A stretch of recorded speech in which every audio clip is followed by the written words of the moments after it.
asked to moderate the questions, but I want the whole delegation and non-Texans to participate. Yes, ma'am. What do you say to Dems who argue that House Republicans have no evidence that Mayorkas actually committed a crime, a high crimes and misdemeanor worthy of impeachment? And what do you hope to get out of the hearing? Well, I'd say a failure to enforce the laws of the nation. But if you look at the Founding Fathers, it didn't have to violate a criminal statute. In fact, at the Constitutional Convention, they didn't have a lot of federal laws on the books. And what it boils down to is, under British common law, was a breach of the public trust. Basically something that is so injurious to the state that it called for an impeachment.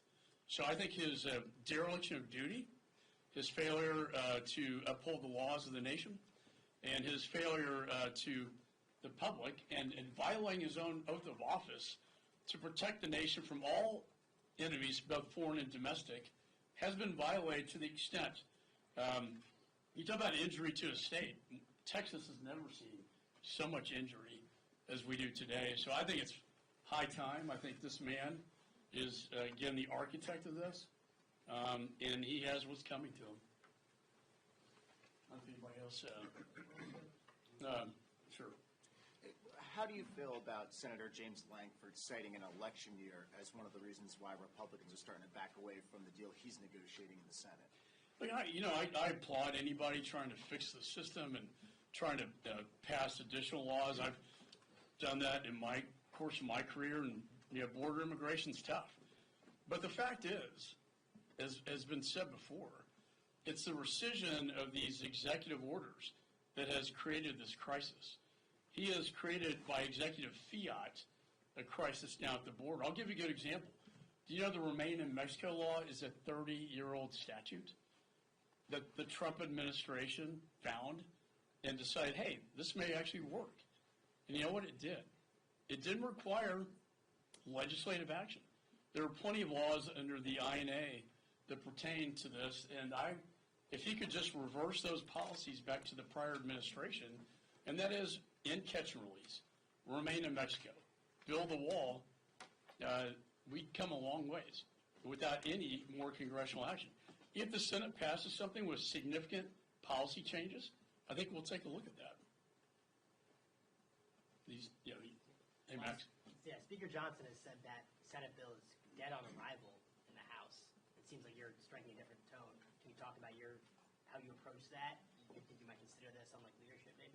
Well, I think he has a little bit of a preview that say a lot of us don't, but I don't think he's going to put anything on the floor that compromises what we stand for and makes the situation worse. So we don't know exactly what's going to come out of the Senate. We do know that these over 60 executive actions, if reversed, could change everything down there. And it would change it overnight without one legislative action. I wish they would deal with political asylum, right? But the president can change that overnight if he wants to. Sorry, guys, last question.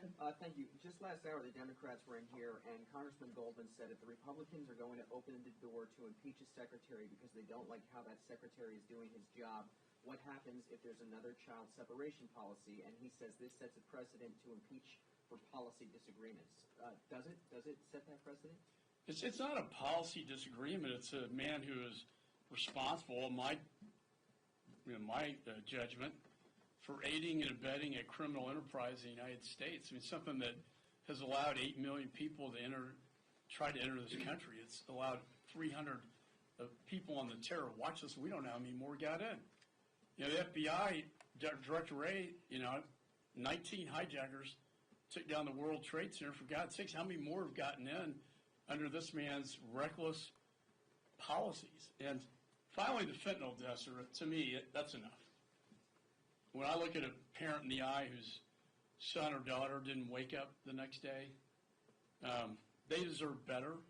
And this may not go anywhere in the Senate, but for God's sake, we're sending a message loud and clear on behalf of the American people that we disapprove of this man. Yes, in the policies, but if you look back to the founders, dereliction of duty, breach of public trust. Those of us who live in a border state see a breach of public trust every single day. And no one sees it more than Monica, who I thought gave excellent remarks. We see that breach of public trust on our board every single day, and it's time that we stand up and make a bold statement. To the first cabinet member impeached since the Ulysses S. Grant administration. Thanks, And that guys. should send a bold message.